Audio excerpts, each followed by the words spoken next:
Kwa mtu yote anayofanya biashara anawajibika kujikadiria na kulipa kodi ya mapato. Kwa yote anayofanya biashara anapata pato ambalo lote ni halali. Kwa hivyo kimsingi kwa walipa kodi walio wengi, makadirio wanafanya mwanzo wa mwaka. Ambapo kwa walio wengi, kwanza nikianza kwa walipa kodi wote binafsi na maanisha wafanyabiashara individual. Wote mwaka wao wa kodi ni Januari mpaka Disemba. Kwa hivyo wanawajibika kufanya makadirio mnamo kabla ya tarehe 31 mwezi wa 3. Wanapaswa wamejikadiria. Wakishajikadiria, kuna wanaojikadiria na wanaokadiriwa. Wakishatimiza huo wajibu wao wa kwanza, wajibu unaofuata ni kulipa. Na wakishakadiriwa, kodi huwa tunaigawa katika awamu 4. Awamu ya kwanza baada ya makadirio italipwa mnamo kabla ya tarehe 31 mwezi wa 3. Ndio. Awamu ya pili inapaswa kulipwa mnamo au kabla tarehe 30 mwezi Juni. Awamu ya 3 inakwenda mwezi wa 9 tarehe 30, na awamu ya 4 na ya mwisho tarehe 31 mwezi Disemba. Hivyo basi kwa wafanyabiashara walio wengi, hii ni awamu yao ya pili baada ya kuwa wameshakadiriwa. Ile ya kwanza wameshatimiza wajibu wao na tunawashukuru. Kwa hiyo tunachukua nafasi hii na fursa hii kuwakumbusha tena kuhakikisha wamefanya malipo ya awamu ya pili kabla muda hujapita na kwa wakati. Haya makadirio ya kodi yanakokotolewaje? Nianze kama ambavyo nimesema, wafanyabiashara tuna makundi mawili hapa, wanaokadiriwa na wanaojikadiria. Wanaokadiriwa kwanza ni wale wafanyabiashara binafsi walio wengi. Wafanyabiashara binafsi, nikisema wafanyabiashara binafsi ni individuals, sole proprietor. Najaribu kuweka lugha zote ili iweze kueleweka zaidi. Kama mimi Peter, kama wewe ukiwa na biashara yako, tunaita mtu binafsi ambaye anafanya biashara. Sasa kama mauzo yako yazidi milioni 100, kuanzia 0 mpaka milioni 100, unawajibika kuja tukadirie kulingana na mauzo ili katika watu binafsi.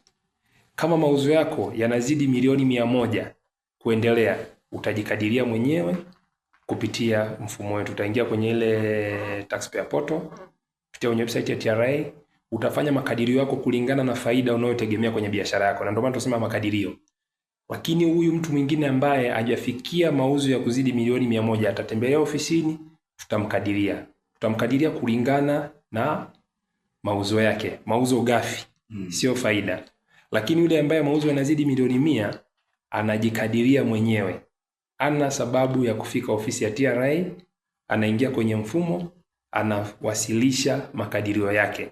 Na akiwasilisha makadirio yake na atapata na assessment yake. Akishapata assessment ni yeye kutengeneza control number na kwenda kulipa. Huyu sasa akipata assessment itakuwa imejigawa katika awamu 4. Ndio. Sasa hapa hii ndo msingi wa makadirio. Lakini kwa makampuni yote bila kujalisha turnover, taasisi zote zinazofanya biashara bila kujalisha turnover, au yani turnover nikimaanisha mauzo yao, wao watafanya makadirio wenyewe. Kama ambavyo wanafanya mtu binafsi ambaye mauzo yake yamezidi milioni ngapi? 100. Kwa hiyo wao watawajibika kujikadiria na watajikadiria kulingana na wanavyoona mwenendo wa biashara yao. Ndiyo. Na katika hili, kwa nini nimesema wafanyabiashara katika makampuni na taasisi wana nafasi ya kuchagua mwaka wao wa kikodi, mwaka wao wa mapato uanze lini mpaka lini. Lakini walio wengi, 99%, mwaka wao ni kuanzia Januari mpaka Disemba. Ana uwezo wa kuchagua labda mwaka wangu uanze mwezi wa 8, tuhesabu miezi 12 mpaka mpaka mradi miezi 12 ijaye, mwezi wa 7 mwaka. Mtu mwingine anaweza akachagua ukao kama mwaka wa serikali kuanzia Julai mpaka Juni. Kwa hiyo sasa awamu yake ya kwanza haitoendana kama huyu ambaye, na ya pili haitaendana. Lakini 99%, niseme 0.9 ya wafanyabiashara wetu ni Januari mpaka Disemba. Kwa hivyo wote sasa wanaokadiriwa na wanaojikadiria Sasa hapo ndo msingi wa makadirio unavyokuja, na ndio wanawajibika sasa kulipa awamu ya kwanza, kulipa awamu ya pili. Sasa niongeze jambo labda kabla tufike kwenye eneo la return. Ndio. Tumesema hao wanaojikadiria, wao wanajikadiria kwa kuwatizama biashara yao itakuwa na faida kiasi gani. Kumbuka anajikadiria. Mwanzo wa mwaka unaanza, anajikadiria kwamba mwaka huu unategemea kupata faida ya milioni 10. Katikati mambo yanaweza siende kama ambavyo alitegemea. Ana nafasi ya kurekebisha yale makadirio. Aidha biashara inaweza kuwa imepanda sana au imeshuka sana. Ana nafasi ya kurekebisha makadirio. Mpaka tarehe 31 ndio nafasi yake ya mwisho ya kufanya marekebisho. Ana uwezo wa kufanya marekebisho muda wote ya makadirio. Sasa mwaka ukishaisha, ule wa kwake wa fedha au mwaka wa kodi ukishaisha, sasa ana miezi 6 ya kuandaa return. Return hii ni nini? Ni analeta uhalisia wa biashara yake aliyoifanya kwa mwaka uliopita wa kodi. Sababu ule ilikuwa ni makadirio. Sasa ataleta uhalisia. Ndio kinakuja sasa kitu, ndio issue ya return ambayo tunaizungumzia. Kwa biashara zilizo nyingi, zile ambazo zote zinaanza Januari mpaka Disemba, kwa mwaka 2024, watu waliofanya biashara Januari mpaka Disemba, mwaka umeisha, wana miezi 6 kuanzia Januari mpaka Juni tarehe 30 kutengeneza return, kuleta uhalisia wa ile biashara yake. Kwa sababu pale maana yake unajua kila kitu ulichokifanya. Ndicho hichi ndio kitu kingine tunachokizungumzia tukisema kwamba anapaswa kuwasilisha return, kuwasilisha uhalisia, kuwasilisha hesabu zake za nini alikifanya mwaka jana kwa uhalisia. Sasa hivi tena sio kwa kukisia. Sababu mwanzoni unakisia, mwishoni unakuja sasa kuleta uhalisia ni upi. Ndicho ambacho kinazalisha sasa kuleta return, na ndio kitu kingine ambacho tunakizungumzia kwamba wale wote ambao walijikadiria mwaka jana wahakikishe kabla tarehe 30 haijavuka pia mwezi huu wao wameleta return zao, wamewasilisha return zao na kufanya malipo kama yapo. Asante. Mfanyabiashara anaweza kubadilisha makadirio ya kodi yake? Ndio. Kwa yule anayejikadiria, hata yule ambaye anakadiriwa. Wote wana uwezo wa kufanya hivyo, kwa sababu ikumbukwe tunamkadiria mtu kulingana na mtazamio wa biashara, sio uhalisia wa biashara. Kwa huyu ambaye anakadiriwa kulingana na mauzo, anaweza ikawa kwamba alitegemea kufanya kazi nzuri ndani ya mwaka huu, lakini katikati hapo kuna mambo mengi yanaingilia. Aidha biashara inashuka, yale mauzo ambayo tulikadiria kwamba anaweza akawa anapata na wastani wa mauzo labda ya 200,000 kila siku, lakini akienda kwenye uhalisia anaanza labda mwezi wa kwanza, wa pili, wa tatu anapata, kwenda mwezi wa 5, wa 6 biashara imeshuka. Biashara inaweza kushuka sababu mbalimbali. Unaweza kutaka unaisimamia biashara umeugua, hauwezi kusimamia biashara vizuri. Yeye atawajibika kurudi ofisini kutoa taarifa, na sisi tutawajibika kusikiliza na kufanyia kazi maombi yake kwa kwenda kukagua biashara yake. Kwa hiyo ambaye tunamkadiria, yule ambaye anajikadiria, yeye ana uwezo kurekebisha muda wote, kwa sababu mwisho wa siku ana wajibu wa kuwasilisha return ambayo itaonesha uhalisia. Nini kitatokea iwapo mfanyabiashara hatawasilisha makadirio yake ya kodi? Kwa yoyote ambaye hatawasilisha, maana yake atakumbana na faini na adhabu, riba na penalty. Umeona? Na ndio maana sasa tunafanya uhamasishaji, mfanyabiashara asiende kwenye kupata adhabu na riba. Kwa sababu kwanza adhabu yote na riba yote maana inakwenda inaenda kumuumiza kwenye kipato chake cha biashara, kwamba pesa ambayo alipaswa aendelee kuzungusha kwenye biashara yake, imagine anaipunguza kwenda kulipia adhabu na riba ambazo angeweza kuziepuka kwa kufanya malipo kwa wakati, kwa kufanya makadirio kwa wakati. Sasa hiki ndicho ambacho tunajitahidi sana kuendelea kuelimisha umma, kuendelea kuelimisha wafanyabiashara waepukane na usumbufu, waepukane na riba na adhabu mbalimbali kwa kuchelewa kufanya wajibu wao wa kulipa na kuwasilisha return mbalimbali. Meneja, ikiwa mfanyabiashara atawasilisha makadirio ya kodi yasiyo sahihi, kuna adhabu yoyote itampata? Kwa wale wanaowasilisha makadirio, niseme tu kwamba ndio maana tunasema kwamba anawasilisha, alafu baadaye ana wajibu wa kuwasilisha return. Return inaenda kuonesha uhalisia wa yale makadirio yake. Lakini pia sheria yetu iko wazi kabisa. inasema kwamba inapaswa makadirio utakayofanya na ule uhalisia utakaokuja kuufanya usitofautiane kwa 80%. Kwa mfano nimejikadiria kwamba kodi yangu ya mwaka huu ni milioni 10. Nikaja nikafanya return yangu ikaonesha kodi yangu halisi nipaswa kulipa ni milioni 20. Simuona imeenda zaidi ya 100%. Kwa hiyo inapaswa ule utofauti usizidi 20%.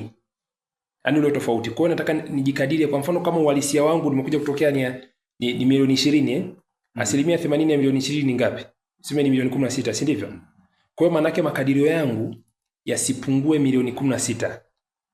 Yaani tumetoa 20% kama margin for error.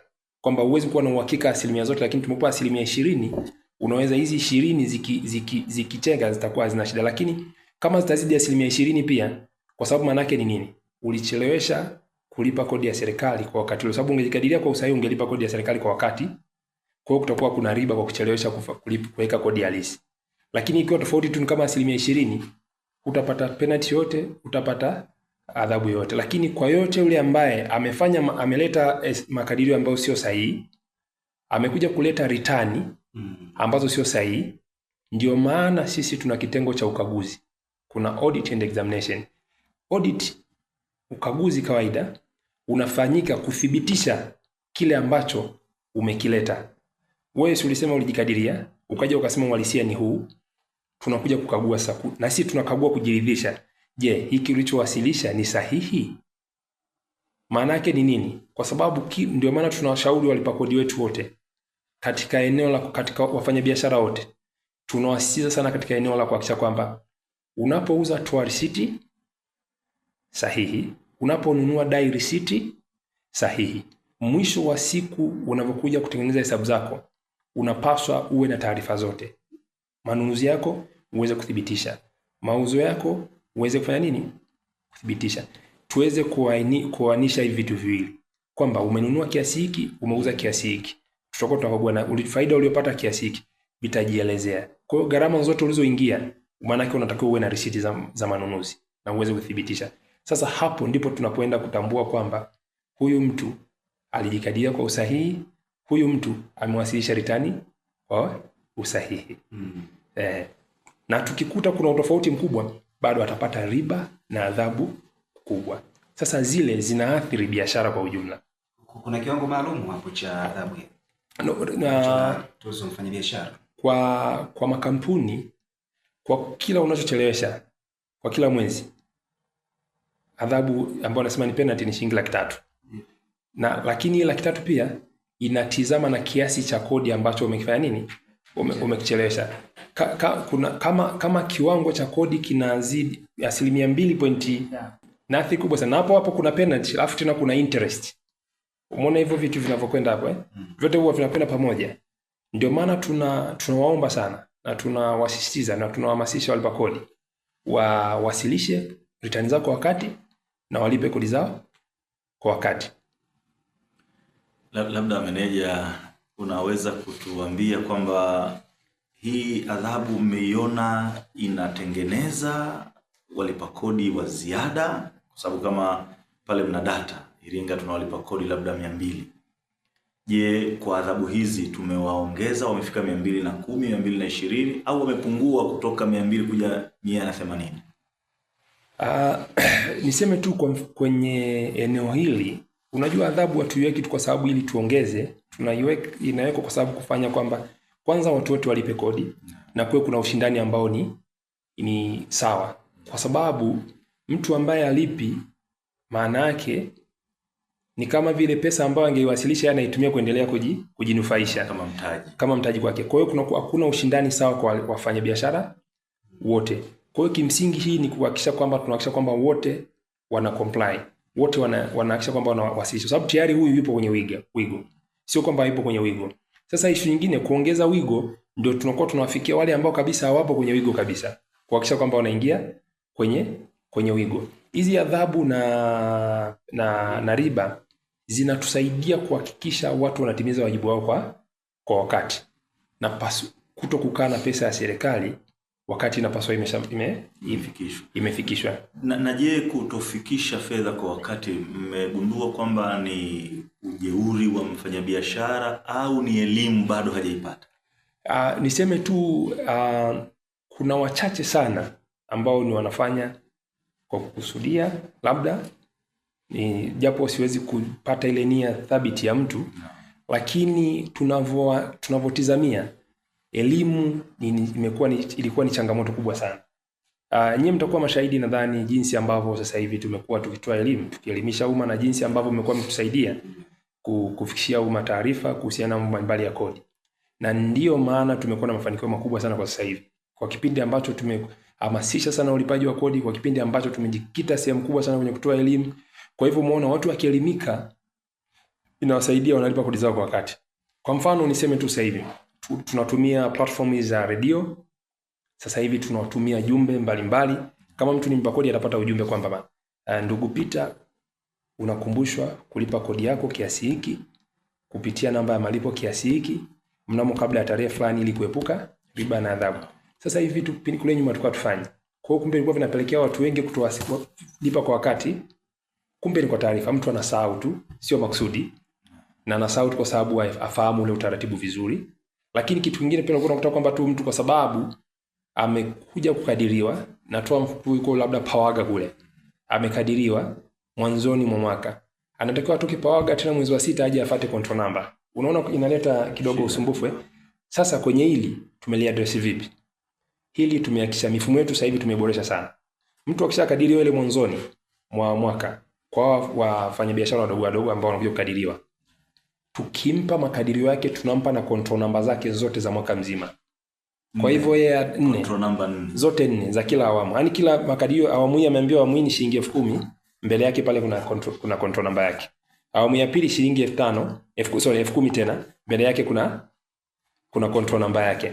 Awamu ya tatu hivyo kila control number yaani kila awamu ina control number yake. Kwa hiyo hana sababu yote ya kutembelea tena ofisi ya TRA. Yeye anapaswa kufanya tu ni kutimiza wajibu wake. Kama ana Tigo Pesa, kama kuna wakala jirani, kwa Tigo Pesa tu anachukua anaingiza control number yake, ana M-Pesa, ana Airtel Money, analipa kodi yake. Kwa hiyo tumewarahisishia, tumeona sasa tutumie advantage ya teknolojia na sisi kwenda na speed hiyo ya teknolojia kuhakikisha kwamba walipa kodi, wanalipa kodi kwa urahisi.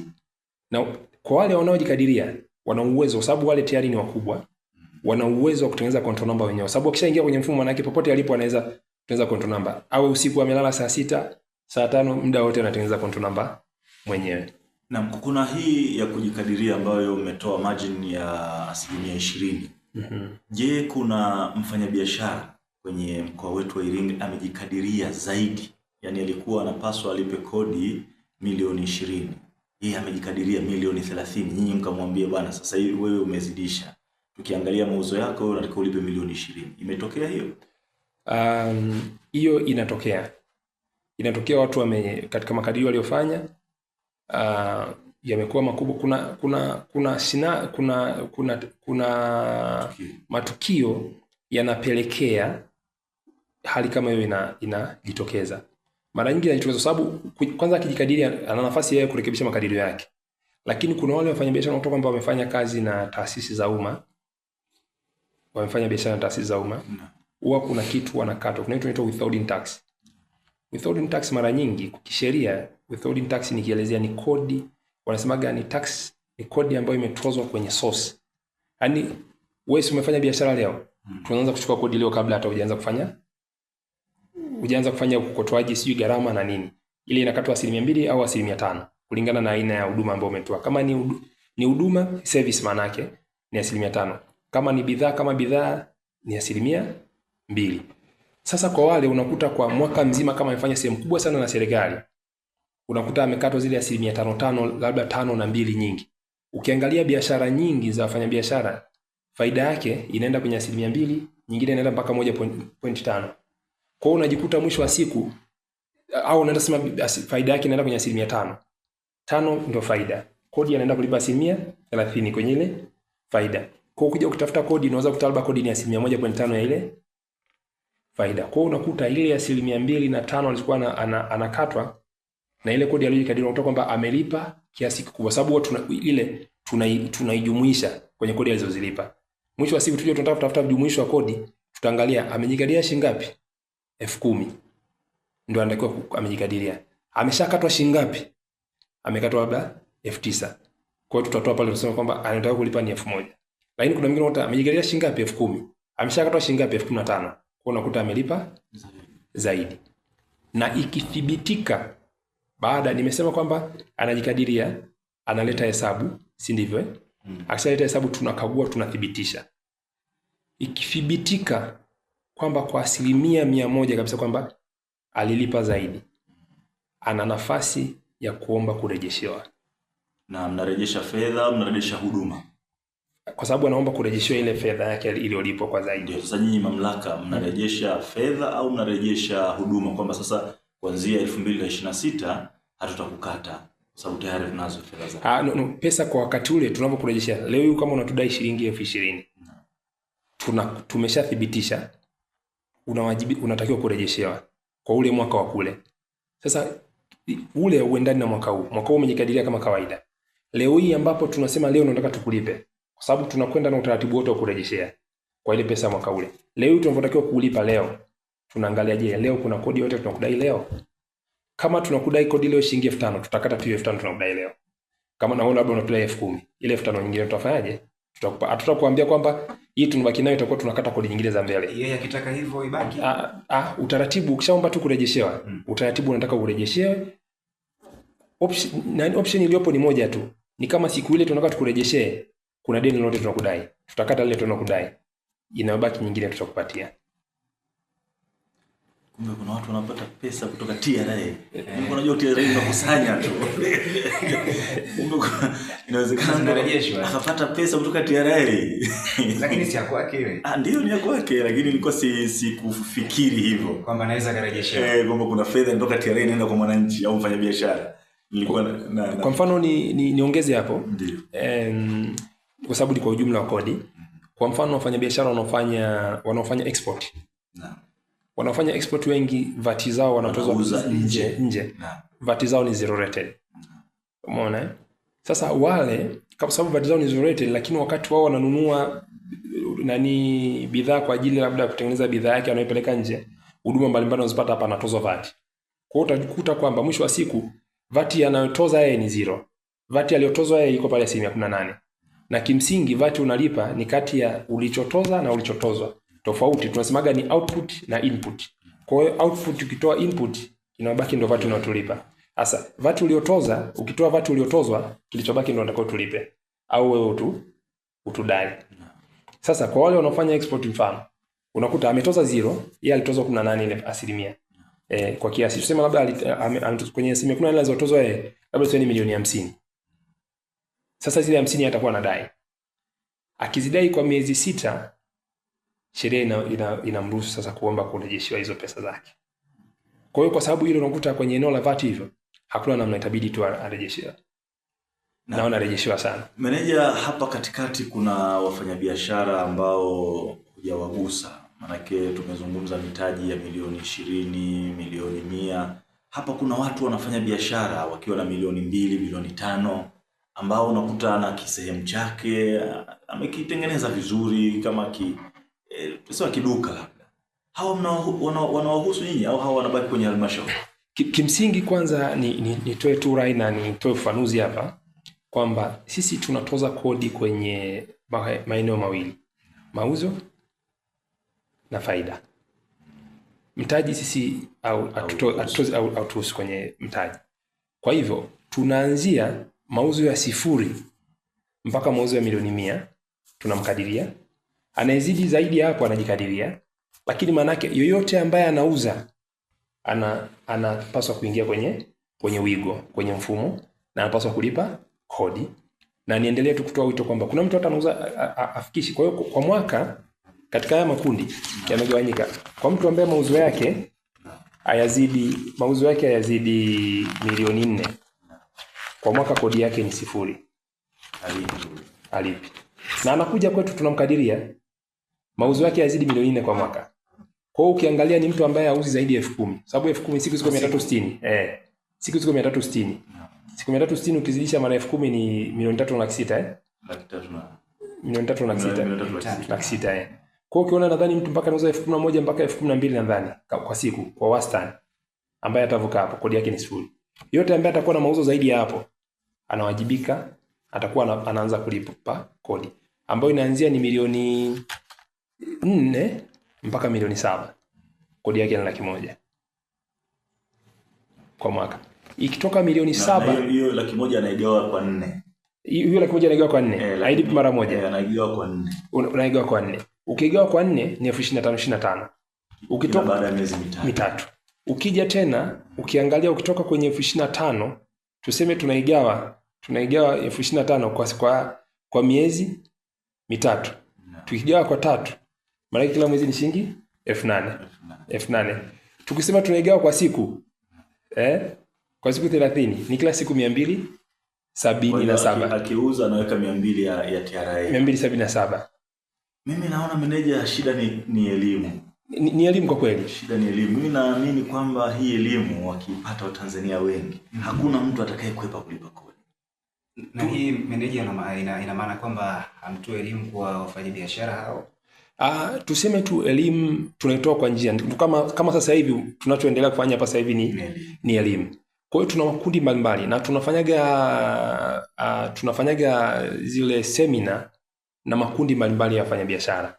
Niseme tu kwa mfano, nitatoa mfano kwa mfano eneo letu hapa Iringa.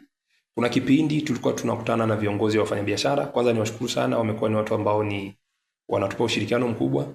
Wakiwa na vikao vyao, wana vile vikao vya mitaa. Wakiwa na vikao nao pale tunaambia tu watu walike kwa dakika 5 tu. Tuzungumzie tu, tutoe elimu, na kama kuna watu wana changamoto pale tusaidie kutatua hizo changamoto.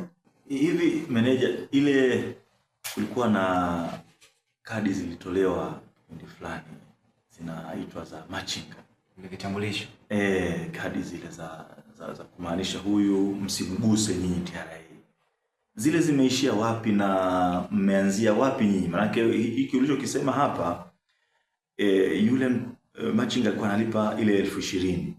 Umeona? Na iona kwamba ingewezekana huyu akawa ni sehemu ya mlipa kodi kwenye mamlaka kuliko kukwepa mpaka afikie kulipa hii shilingi kwa mwaka. Angelipa kwa mwaka. Haikuwa na haja ya kwanza kumfanyia tathmini, si ndio? Sasa nyinyi mnaishia wapi na wao wanaanzia wapi, ili msikilizaji sasa anayetusikiliza aone mimi kumbe sina haja ya kuwakimbia TRA. Maana unajua mlikuwa mnaogopeka mtu anafunga duka anakimbia. Mlikuwa mnaogopeka. Mkija na gari zenu nyeupe zile, mkisimama pale watu wanaogopa wanakimbia na nini, tulikuwa tunaona sisi. Sasa hebu tuambie wale wanaishia wapi na nyinyi mnaanzia wapi, ili msikilizaji sasa hivi aone sina sababu mimi ya kuwakimbia TRA. Mimi sio machinga bwana, mimi ni mfanyabiashara na mtu ajivunie kulipa kodi kwenye nchi yake. Kwanza nitoe tu ufafanuzi tu kwa haraka kwenye ile eneo. Kama mnakumbuka hata ilitolewaga kwamba wale watu ambao mauzo yao hayatazidi milioni 4 wale walikuwa kwenye kundi la machinga.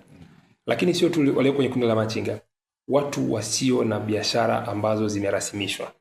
Sio tu kwamba ni wote biashara zao hajafanya nini, hajarasimishwa. Ndio kimsingi ndio msingi mzima wa machinga uko hapa, kwamba biashara zisizo rasmi, kwa sababu pia sisi tunataka biashara ambazo ni rasmi, ambazo tunaweza tukatambua kesho tunakukuta hapa.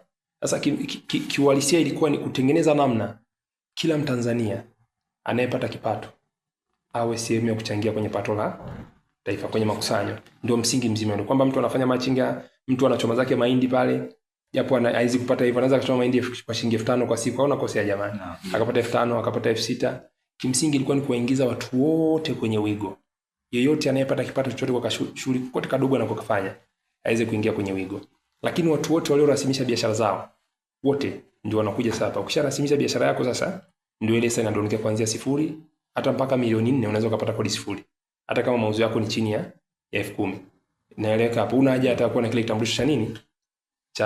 Cha machinga. Kwa sababu hata kile kitambulisho kile kinatolewa, tulikuwa tunashirikiana kati ya halmashauri na sisi. Na sehemu kubwa kilikuja kikamia TRA kwamba tunapaswa kufanya nini? Kutoa. Lakini ukiangalia kiuhalisia kama unavyosema, ukiangalia watu wengi wanadondokea kuwa rasmi. Lakini sasa kuna zile biashara ambazo mtu anafanya hajarasimisha. Anaweza tu akatokea leo anakuja na tandaza. Endelea. Anaweza tu akatokea akaja akaweka mzigo wake tu mahali, mara moja akauza, labda kulingana tu anaangalia kwamba kwa sasa hivi wingi wa watu uko wapi, ambao ndio tunasema ndio ile machinga. Au mtu yule anatembea. Unaona hata kuna mtu anatembeza vikaranga vyake. Yaani nia ni kufanya sawali watu wote ambao hawajarasimisha biashara zao wawe sehemu ya mchango katika makusanyo ya serikali. Ndio msingi mzima wa ile eneo la machinga. Na ndio maana ndio msingi mzima wa vile vitambulisho walivyokuwa wanalipa shilingi 20,000. Na kwa maana hiyo meneja unataka kumwambia msikilizaji kwamba akijikuta ana kiwango cha mauzo ya milioni 4 asiwakimbie TRA.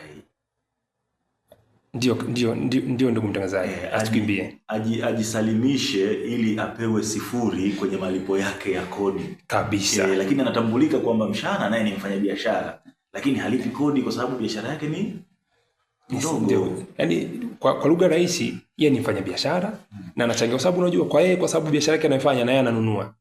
Unajua ni kwa lugha rahisi ni kama kila Mtanzania ni mlipa kodi. Lakini analipa kodi vipi? Lazima atimize wajibu wake vizuri. Kama anavyokwenda kununua akadai risiti sahihi ya EFD, akapewa risiti kwa kile alichokinani, maana yake tayari sisi tumeweza ku account kile kiasi ambacho yeye alifanya nini? Alikilipia. Tutakiona. Kwa hiyo maana yake ni siku tutakuja tutadai bwana mshana kwamba kuna kiasi fulani ulikusanya kwa bwana Peter, alinunua siku moja hapa vitu vya shilingi 10,000 vikiwa vina VAT ndani yake ya shilingi 1,000. Kwa hiyo VAT yake 1,000 tunaomba tupatie bwana. Na kwenye hili swala la toa risiti, dai risiti. Hili swala meneja, labda afisa habari wakati unameza mate, afisa habari atatusaidia kule. Hili swala la toa risiti, dai risiti, mnaliona application yake, utendaji wake upo katika kiwango gani kwenye mkoa wetu wa Iringa? Ama kuna nguvu inataka iongezwe ili sasa tuone kila Mtanzania akiuza anatoa risiti kwa wafanyabiashara na kila aliyenunua anadai risiti? Asante sana ndugu mtangazaji. Kimsingi swala la kudai ama kutoa risiti lipo na tunaendelea kuhamasisha umma kuendelea kutimiza wajibu, kwa maana muuzaji atoe risiti kabla ya mteja wake kudai risiti. Lakini pia mteja naye adai risiti hata kama alikuwa hajapewa na muuzaji. Sasa ni namna gani linatekelezwa? Tuseme ni jambo ambalo ni mtambuka, kwa sababu sisi kama mamlaka tunazo mikakati mingi sana kuhamasisha ama kuhakikisha wafanya biashara na umma kwa ujumla wanatimiza wajibu wao. Lakini linapokuja sasa swala ambalo nasema mtambuka ni kwamba jamii na sasa wateja ambao ndio wanunuzi wanakuwa kama hawatambui kwa nini tunawaambia wadai risiti. Kwa badala yake sasa tumejikita zaidi kuelimisha sasa ili waweze kujua kwa nini tunawaambia wadai risiti. Sababu ukidai risiti leo ya shilingi 10,000 kama muuzaji amesajiliwa na VAT, maana yake ndani yako umechangia kodi yako moja kwa moja. Lakini usipodai risiti, ile haki yako au wajibu wako kuchangia kodi ya serikali unakuwa hujautimiza ipasavyo. Sasa ni namna gani linatekelezwa? Niseme ni jambo mtambuka ambalo linahitaji kuelimisha umma, sisi kama TRA, lakini nyinyi kama wadau, lakini na wadau wengine wote ambao tunashirikiana nao kuhakikisha jamii, mtoto wako, kijana wako unapomwagiza kitu mkumbushe kudai risiti. Lakini kwa nyakati tofauti tumekuwa tukitoa zawadi kwa wale ambao wanaweza kutimiza wajibu wao ipasavyo. Tunatoaje zawadi? Kwa mfano sasa hivi nikisema mshana una risiti, asubuhi umenunua? Ungekuwa umenunua na una risiti, mimi ningeinunua risiti. Si nilikuwa motisha yako sasa kwa kuhamasisha kumbe kuna umuhimu. Unajua kwa nini nimezungumza hivi afisa habari? Kwamba ukipita kwenye baadhi ya sehemu za biashara utakuta ile dustbin yamejaa risiti. Ukiuliza hizi risiti ni za nini? Watu wachukue risiti. Na kuna sasa hivi mtu akinunua tu inatoka. Kwa mfano kwenye vituo vya mafuta. Ndio. Watu wachukue risiti. Unakuta ndani yaani kwa maana ile mtu anaona kama anajaza kwenye gari yangu tu, lakini kama haina kazi yoyote. Lakini pia kwenye maduka ambayo tunaamini kwamba watu wana maduka yao. Ndio. Kwamba meneja hapa anajua mimi nikitaka kitu fulani naenda duka fulani. Ndio. Kwa hiyo mazoea yale yakiwepo muuzaji na mnunuzi, kuna wakati mwingine upewi risiti. Lakini kama ukiwa mgeni unapewa. Yaani hawakujui duka jipya umeenda. Ndio. Umenunua kitu cha shilingi 2000. Unashangaa mimi hapa inatoka. 2000 yako unaiona unaweka mfukoni. Lakini ukiwa umezoeleka, umenunua mwezi huu wa 6, mwezi wa 7 umenunua, wa 8 hakupi. Si mshakuwa marafiki? Hii hali hii mnaiona nyinyi au ni mimi tu mnaiona? Hiyo hali ipo na tunaendelea kusisitiza tu. Hatuwezi kubariki kwamba ushakuwa marafiki risiti usidai au usitoe.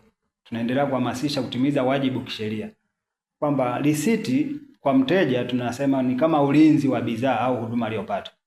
Umetolea mfano kwenye sheli. Kweli tunakuta pale risiti zimejaa, lakini mfikirie umejaza mafuta, alafu unatembea hatua 2 3 gari inazima. Ukirudi kusema umeniwekea maji atakuelewa? Ungekuwa na risiti si angekuelewa? Umenunua godoro.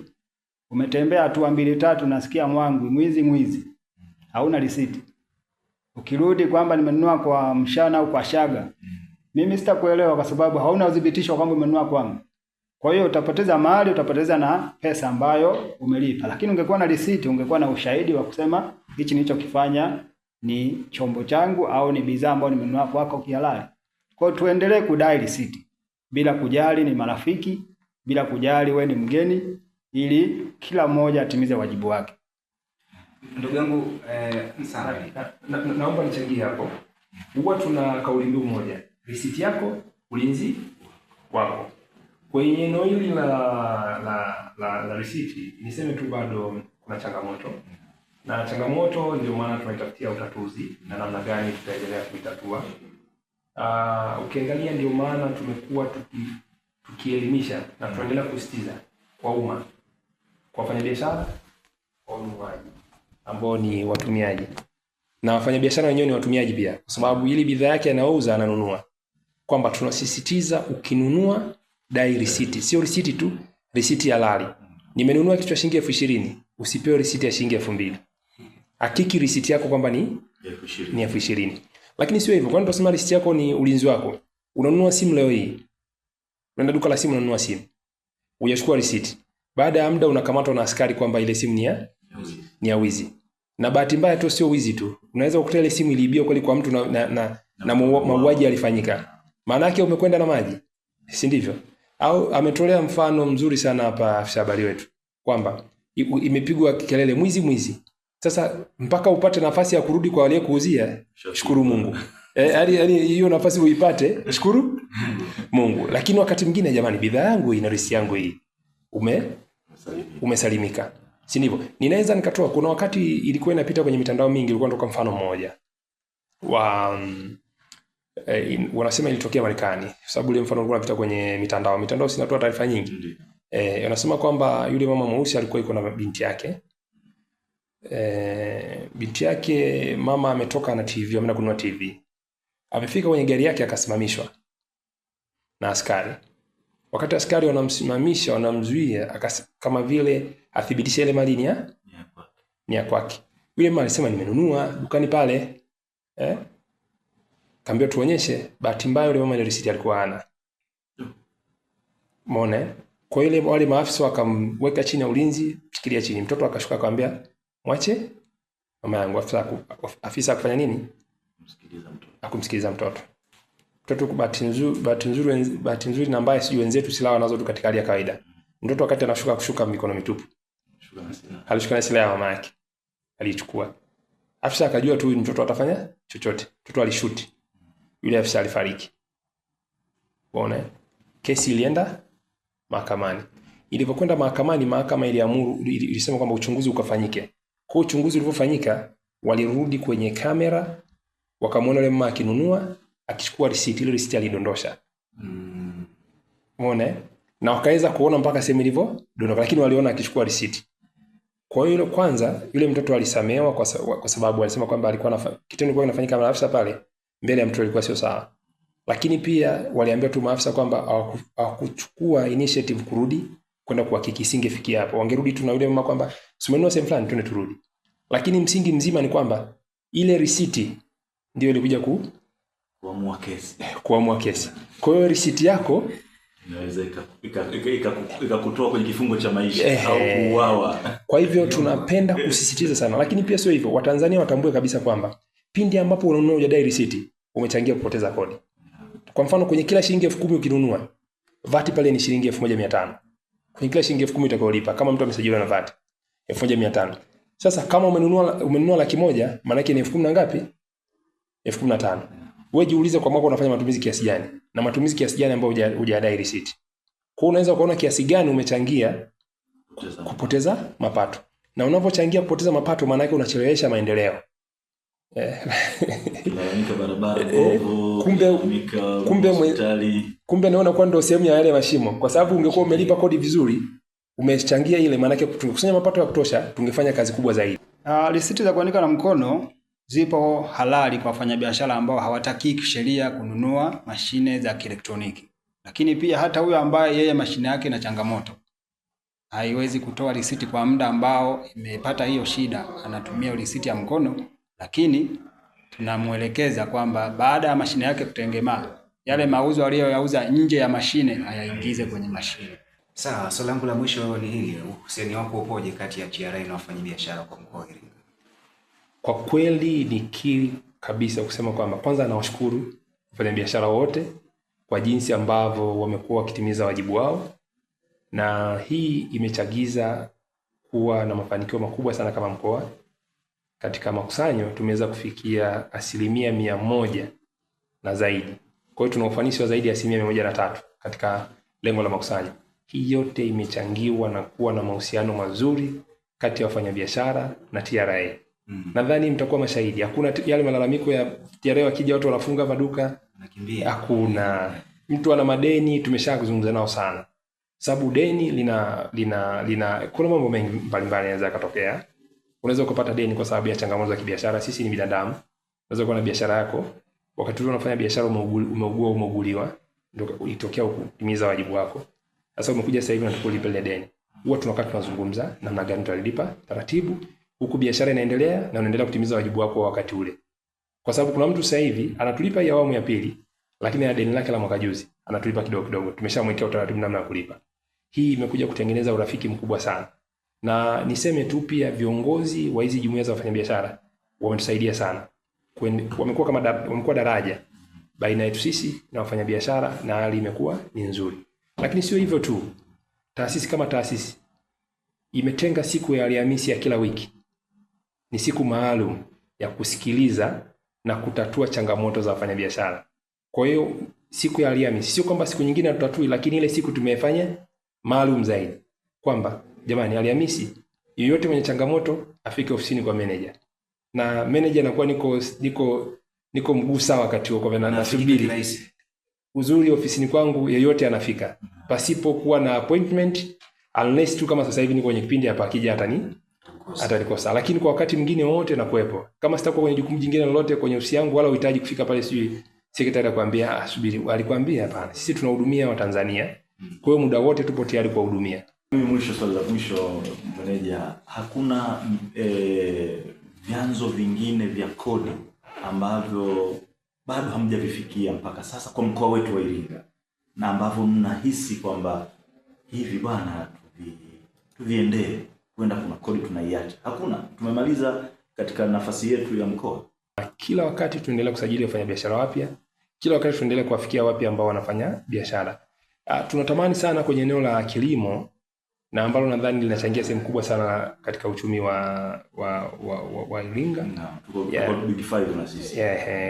Ni sehemu moja hapo ambayo tunahitaji sana tuweze kuwaingiza kwenye hizo wale wote ambao wanapata kipato kutoka kwenye shughuli za kilimo. Kwa sababu mwisho wa siku sisi tunatoza kodi kwenye kipato. Kuna watu wanadhani kwamba mimi ni kilima sipasi kulipa kodi. Tunatoza kodi kwenye kipato. Kipato kinaweza kutokana na biashara, shughuli za kununua na kuuza, kinaweza kutokana na kilimo, nimelima kinaweza kutokana na uwekezaji. Chote huko ni kwenye kilimo. Hapo unataka nini manager? Si kuna mageti hapo? Sasa kitu ambacho wanatakiwa watu watambue, kuna ushuru ambao unatozwa na halmashauri, na kuna kodi ambazo zinatozwa na TRA. Ndio maana unaona hata kwenye bajeti inasema kwamba makusanyo ya kodi na makusanyo ambayo sio ya kodi. Unaona? Kwa hiyo hizi tozo na ushuru hizi ndio zinatozwa na halmashauri. Sasa mimi nazungumzia kwamba mimi nimelima, nimepata magunia 10,000, nimeuza hata milioni 30, bado nina wajibu wa kwenda kulipa kodi, kusajiliwa kama mlipa kodi. Changamoto hapa sasa ni kwamba ndio maana nasema kwamba ni eneo ambalo tunaendelea kutolea elimu, lakini eneo ambalo tunaendelea kulifanyia kazi kwenda sehemu mbalimbali. Sababu unakuta watu wanajificha kwamba nimetoka kukusanya kwa wakulima. Nimechukua gunia 5, 2. Lakini kumbe kuta gunia zote 500 au 1000 zimetoka kwa mtu mmoja. Kwa hiyo watu wote wanawajibika kulipa kodi. Nitatoa tu mfano, kwa mfano hapa Iringa tuna watu wanafanya biashara ya kufuga kubwa sana. Wale si muone walipa kodi kubwa. Lakini kipato chao nini? Ni ufugaji. Lakini kuna watu wangapi ambao wanafuga ambao hawajaingia kwenye wigo kabisa. Lakini walipaswa na wenyewe waingie, wasajiliwe na wenyewe walipe. Kwa hiyo ni eneo ambalo tunaona kwamba ni fursa ambayo tunaendelea kwamba tukaendelea kutoa elimu, tukaendelea kukaa na haya makundi, tutaona kwamba watu na waone umuhimu. Sababu ndio maana tunasema tunaelimisha watu waone umuhimu wa kulipa kodi. Waone kwamba wanawajibika kulipa kodi, kuchangia kwenye maendeleo ya taifa. Waone kwamba jinsi gani nikilipa. Kwa hiyo kumbe kila mtu akilipa, kumbe tunafikia bajeti hii kwa haraka tu. Ili kilichokuwa bajeti hadi kumbe tunakifikia pasipokuwa na changamoto yoyote. Sababu unaona, unaweza kuona bajeti yetu inakuwa financed na kodi, kuna mali itakuwa financed na mikopo. Kwa hiyo tukikusanya zaidi, tutaenda kupunguza ile lengo nyingine ya kwenda. Maswali ni mengi, kila anapofika kwenye nukta kuna mengi, lakini tutosheke na haya. 103.6 Radio Kibla 10 FM.